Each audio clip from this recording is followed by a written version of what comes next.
Bonjour à tous et bienvenue sur ma chaîne. Aujourd'hui, on va parler d'un sujet super important pour notre santé, le diabète. Vous en avez sûrement déjà entendu parler, mais est-ce que vous savez vraiment le reconnaître? Le diabète, c'est une maladie chronique qui se traduit par un excès de sucre dans le sang, ce qu'on appelle la glycémie. Ce déséquilibre, il vient d'un problème avec l'insuline, une hormone produite par le pancréas qui régule le taux de sucre. Il existe deux types principaux de diabète. Le diabète de type 1, souvent diagnostiqué pendant l'enfance ou l'adolescence, et le diabète de type 2, plus fréquent chez l'adulte, souvent lié à des facteurs comme le surpoids ou le manque d'exercice. Dans les deux cas, si on ne le diagnostique pas et qu'on ne le traite pas, le diabète peut entraîner des complications graves pour la santé, notamment au niveau des yeux, des reins, du cœur et des nerfs. C'est pour ça qu'il est essentiel de savoir reconnaître les signaux que notre corps nous envoie. Dans cette vidéo, on va passer en revue 10 symptômes du diabète. N'oubliez pas que cette vidéo ne remplace en aucun cas un avis médical. Si vous reconnaissez un ou plusieurs de ces symptômes chez vous, consultez votre médecin sans attendre.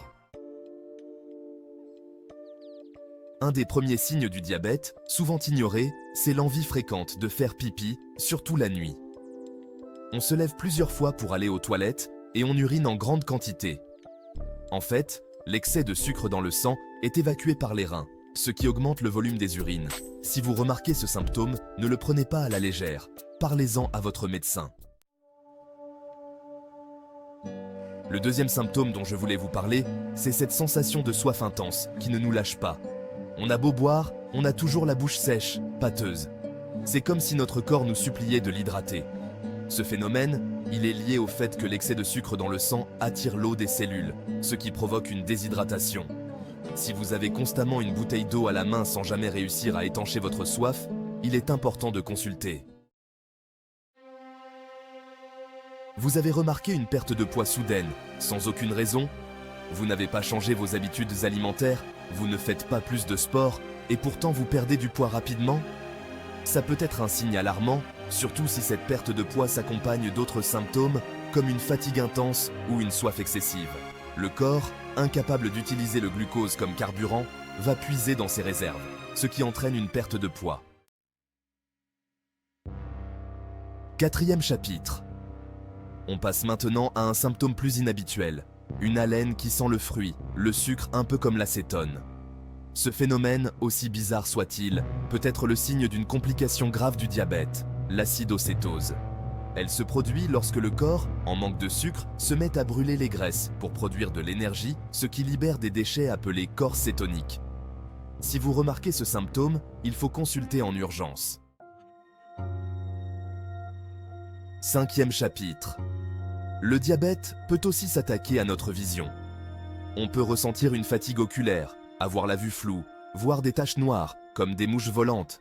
Ces symptômes sont dus à l'excès de sucre dans le sang qui abîme les petits vaisseaux sanguins de la rétine, au fond de l'œil.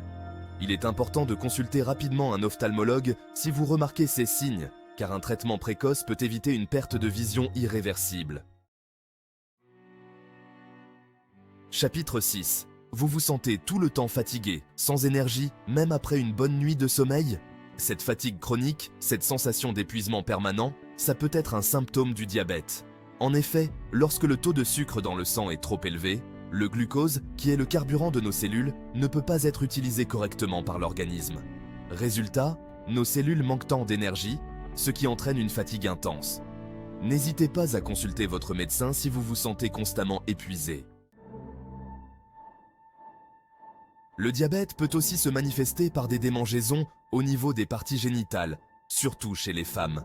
Ces démangeaisons sont souvent dues à la présence d'un champignon, le Candida albicans, qui se développe facilement dans un environnement riche en sucre comme celui créé par un excès de glucose dans le sang. Si vous souffrez de démangeaisons persistantes, consultez un médecin pour obtenir un diagnostic et un traitement adapté. Vous avez remarqué que vos plaies, vos coupures, vos égratignures mettent plus de temps à cicatriser qu'avant. C'est un autre symptôme à ne pas prendre à la légère. Le diabète affecte la circulation sanguine et le système immunitaire, ce qui ralentit le processus de guérison.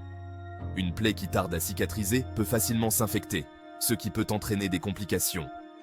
Soyez attentifs à la cicatrisation de vos plaies et n'hésitez pas à consulter si vous remarquez un problème. Le diabète affaiblit notre système immunitaire, ce qui nous rend plus sensibles aux infections. Si vous attrapez facilement des rhumes, des grippes, des cystites ou autres infections, et que ces infections semblent durer plus longtemps que d'habitude, ça peut être un signe alarmant. L'excès de sucre dans le sang offre un terrain favorable à la prolifération des bactéries et des virus. Il est important de renforcer votre système immunitaire en adoptant une bonne hygiène de vie et en consultant votre médecin dès les premiers signes d'infection. Voilà, vous connaissez maintenant 10 symptômes du diabète. N'oubliez pas que cette vidéo est donnée à titre indicatif et ne remplace en aucun cas une consultation médicale. Si vous reconnaissez un ou plusieurs de ces symptômes chez vous, ou si vous avez des doutes, il est primordial de consulter votre médecin. Un diagnostic précoce permet de mettre en place rapidement un traitement adapté et d'éviter ainsi des complications parfois graves.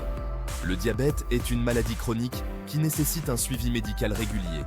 En fonction du type de diabète, le traitement peut inclure des médicaments, voire de l'insuline, ainsi qu'une adaptation de l'alimentation et la pratique régulière d'une activité physique. N'oubliez pas que votre santé est précieuse. Prenez soin